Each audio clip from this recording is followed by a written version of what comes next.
Hello, hello, hello. It is 12:30 on a Thursday, so we are together. I am Dr. Stephanie Fine. I am chief physician at Maintenance University, and we talk about maintaining weight loss here. That's what we do. And I love it so much, and I'm so happy to see you. And we have been talking about overeating in this time of COVID because it is just like an incubator. It is just a place where we are finding our behaviors easy to identify. I'll put it that way. It's pretty obvious if we're overeating. And the scenario that I'm thinking of in particular is like after dinner, that it can be insatiable. Not that I'm speaking from experience, but I do know what overeating can look like.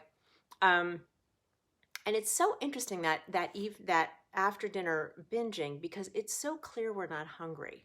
It's so fascinating to me. I play with these thoughts in my mind all the time about that. Clearly, we're not hungry. And so when you're not hungry and you're eating something, it's literally insatiable. You cannot fill it because it is not hunger.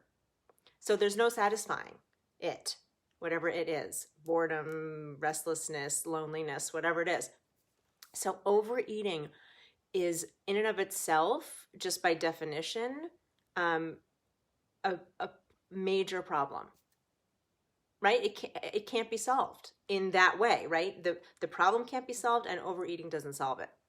So that's why we've been talking about it. A lot of people are feeling very stressed, and a lot of feelings that they don't necessarily normally feel, or they do, but they're heightened. And so we are talking about this a lot. Last week we talked about how, and today we're going to talk about something that makes it easier. And it's my very favorite subject. The secret sauce that makes stopping overeating easier is compassion. Did you guess that? I do talk about it a lot. So the reason compassion is the secret sauce is this reason. So we talked about the stopping overeating, that you can classically condition it. Classical conditioning means you're uncoupling two things that have been coupled. And what we're talking about for overeating, particularly this nighttime overeating or afternoon overeating, is you have an urge and you reward it. Urge, reward, urge, reward. If we separate the urge from the reward, urge goes away. That's classical conditioning, and it's just over time you do it. That's it. Now, let's say you're trying to do this. Let's say you're like, I'm going to do that. I can change this habit, which of course you can. But let's say you try and it doesn't work. What we often will do, I'm saying one instance. One instance, you're sitting on the TV, you have a urge for cookies, and you sit with it for a little while, but it's just too big, and you go and get the cookies. Maybe you even had fewer cookies than you normally would have. That would be awesome.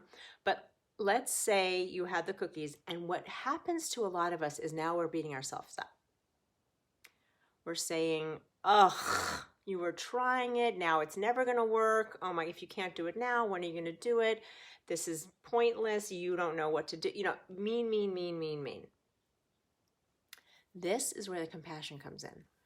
If you had an urge, you tried to not respond to it, but it didn't work, then you say, that must have been really hard for you. I wonder what's going on. And you get curious. But it starts with compassion. When we're not mean to ourselves, we have space. Because if we're mean to ourselves, what do? We resist, we get upset, we defend. And then we're a ball of difficult feeling. Instead of meeting it with compassion, you open up the space to be able to ask the questions. Why was that so hard for me? What would be a good idea for next time? When you ask yourself these questions, your brain answers. Literally, your brain will always answer questions that you pose. So it's really a good idea to ask good ones. What can I do next time differently is an excellent question that you will get answers to. And you can only have space for that if you're compassionate with yourself when something you attempt doesn't go well and you give it a try. Okay, so that's number one. So compassion there. The next level of this is to see what you're feeling when the urge comes, right? So you can extinguish the urge if you're not rewarding it. But sometimes we want to find out what got that habit going in the first place. And what that requires is looking at the feelings before the urge. So there was a trigger for the urge, which then triggered the reward. So if you get to that feeling, the good news about that is the train stops. Like, you don't have to keep going back. When you find out the feeling, then you can address the feeling directly, not with food. Because unless it's hunger, food isn't the answer. That's just the truth. Unless it's hunger, food is not the answer. So if you find out that it's loneliness, then you can call a friend. You can structure your evenings differently. You can join a book club. There's a lot of different things you can do when you know it's loneliness. But before then, you're just eating chips. You're like, I wonder what this, then calling a friend doesn't make sense when you think it's eating chips is the answer. That's why it's helpful to look for the feeling. Now, in the looking for the feeling, there can be some attempts that don't go right. Again, compassion is what's important. So sometimes we'll be bored, or we'll be disappointed in something, and then we'll beat ourselves up for having that feeling. It sounds so silly when I say it, but it's so easily happens when we're doing it. Like, ugh, it's so dumb that I'm afraid of this because of X, Y, and Z. Well, but you are. You're afraid. Now remember, feelings have short half-lives if we don't resist them, 60 to 90 seconds. So if you're afraid, let the fear pass through you. And when you do, I'm not saying this is easy, but this is the goal. When you do it unresisted, it's gone. And then you can figure out what's going on. What made you afraid? Is there something that can make you less afraid? Can you get a hug from your husband? Can you, distract yourself with painting? Then there's again, space. So one quote I want to read to you that I love, and this is Janine Roth, who I adore. And she just recently sent this in an email. All any feeling wants is to be welcomed with tenderness. It wants to relax and tell you its story. I love that. We're so afraid of fear. The fear isn't the problem. The fear of the fear is the problem, because it resists and it persists.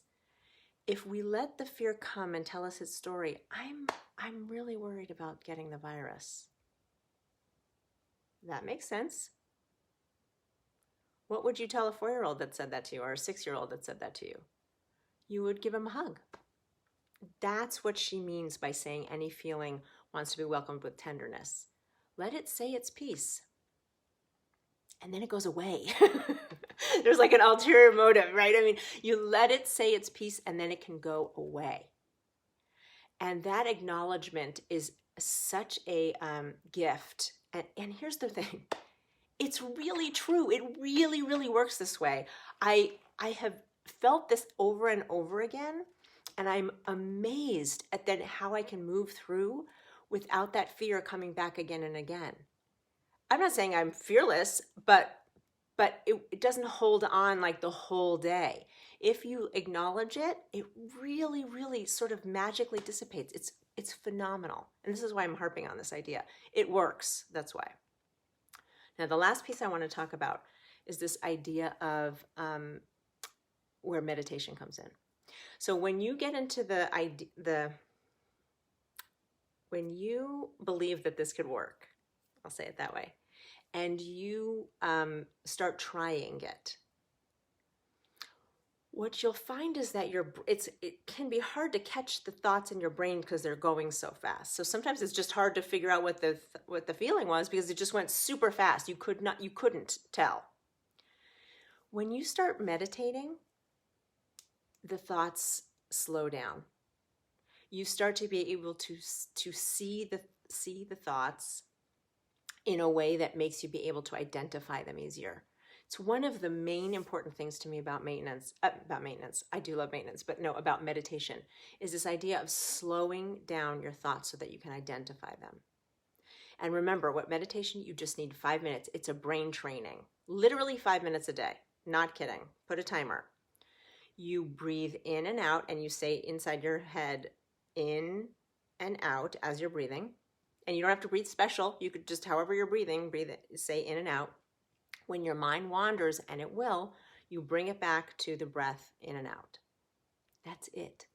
What that does is train your brain to be able to observe.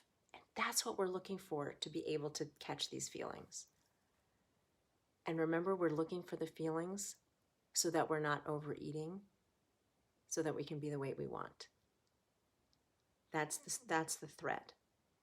So meditation makes stopping overeating and losing weight easier. Compassion makes all of it easier. So that's what I wish for you, is to try the classical conditioning to take away the overeating from the urge, and dive a little deeper to see if you can find the original trigger for the urge so that you can address it directly. And then you're on your way. My gosh, when you can do this, not only are you weighing exactly whatever it is you want to weigh, but you're then finishing your book.